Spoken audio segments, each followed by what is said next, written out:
அனைவருக்கும் வணக்கம். இப்போ பாப்பா ஸ்ரீமதிக்கு வந்து என்னெல்லாம் பிடிக்கும், பிடிக்காது அப்படிங்கிறத நெறைய வீடியோல சொல்லியிருக்கோம்.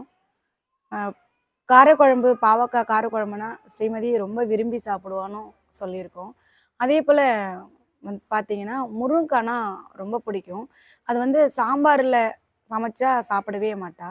முருங்காய வந்து வறுத்து குடுக்கணும். அப்படி வறுத்து குடுத்தா ரொம்ப விரும்பி சாப்பிடுவா. அந்த வறுத்த வாணல்லே வந்து பார்த்தீங்கன்னா, சாதத்த போட்டு கிளறி குடுத்தா, 2 பேரும் போட்டி போடுவாங்க. சந்தோஷும், ஸ்ரீமதியும் "எனக்கு தான் வாணல், உனக்கு தான் வாணல்" அப்படின்னு சொல்லிட்டு 2 பேரும் போட்டி போட்டுக்கிட்டு சாப்பிடுவாங்க. பாப்பாவுக்கு முருங்கா ரொம்ப பிடிக்கும். நல்லா சாப்பிட விரும்பி சாப்பிட்றா அப்படின்ன உடனே, சரி நம்ம நம்ம வீட்லயே ஒரு முருங்கை மரம் வச்சு வளர்க்கலாம் அப்படின்னு சொல்லிட்டு, ஒரு 4, 5 வருஷத்துக்கு முன்னாடி தான் அந்த மரம் வச்சோம். வச்ச உடனே பார்த்தீங்கன்னா, எங்க ஊர்ல வந்து குரங்கு தொல்லை நெறையா இருக்கும். வீடு தொறந்து வச்சாலும் ஏதாவது பொருள தூக்கிட்டு போயிடும். இந்த மரம், காய்கறிகள் இதெல்லாம் வந்து விடவே விடாது. அந்த மாரி அந்த முருங்கை கட்டைய வச்சு அது வளர வளர என்ன பண்ணும்னா, அது மெத்தையிலேருந்து குதிக்கும்.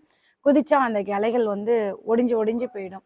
அதில இருக்கிற தவைய மட்டும் தான் பறிச்சு சாப்பிட்டுக்கிட்டு, வறுத்து குடுத்துக்கிட்டு இருந்தேன் பாப்பாவுக்கு. அந்த மரம் பார்த்தீங்கன்னா, பெருசா வளரவே விடல அந்த குரங்கு.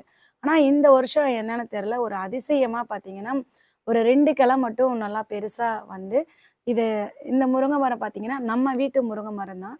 இந்த 2 கிளையிலயும் பார்த்தீங்கன்னா, ஏகப்பட்ட காய் வந்து காய்ச்சிருக்கு. இந்த காய வந்து நம்ம பொரியல் பண்ணி சாப்பிடக்குள்ளலாம், நம்ம மனசு வந்து ரொம்ப பதறுது. பாப்பாவுக்கு முருங்கானா பிடிக்குமே! அப்பலாம் வந்து நம்ம காசுக்கு தானே வாங்கி வறுத்து குடுத்துட்டு இருந்தோம். இன்னைக்கு பார்த்தீங்கன்னா, நம்ம வீட்லயே, நம்ம வீட்டு தோட்டத்துல இவ்ளோ முருங்கா காய்ச்சிருக்கு.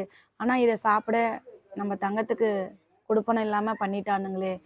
அந்த பாவி பசங்க அப்படின்னு நெனச்சு மனசு பதறுது. இதே போல தான் பாப்பா அந்த நின்ன இடம், பாப்பா பேசுனது, பாப்பா போட்டிருந்த பொருள்கள், இந்த மாரி ஒவ்வொன்னும் பார்க்கக்குள்ள நம்ம நெஞ்சே கலங்குதுங்க. இந்த முருங்காய நாங்க சாப்பிடக்குள்ள எங்க மனம் படுற வலி கொஞ்சம் நெஞ்ச வலி இல்ல. பாப்பாவுக்கு வறுத்தா ரொம்ப பிடிக்குமே! ஆனா இன்னைக்கு இத சாப்பிடறதுக்கு தங்கம் இல்லையே! அப்படின்னு நெனைக்கக்குள்ள கண்ணு கலங்குது, மனசு வலிக்குதுங்க. ஒரு நாள் சொன்னான், அம்மா அக்கா இருந்தா முருங்கா வறுத்தா ரொம்ப விரும்பி சாப்பிடுவா. இன்னைக்கு அக்கா இல்லையே அப்படின்ற அந்த மன ஏக்கமும் அவனுக்குள்ளார நெறையவே இருக்குதுங்க.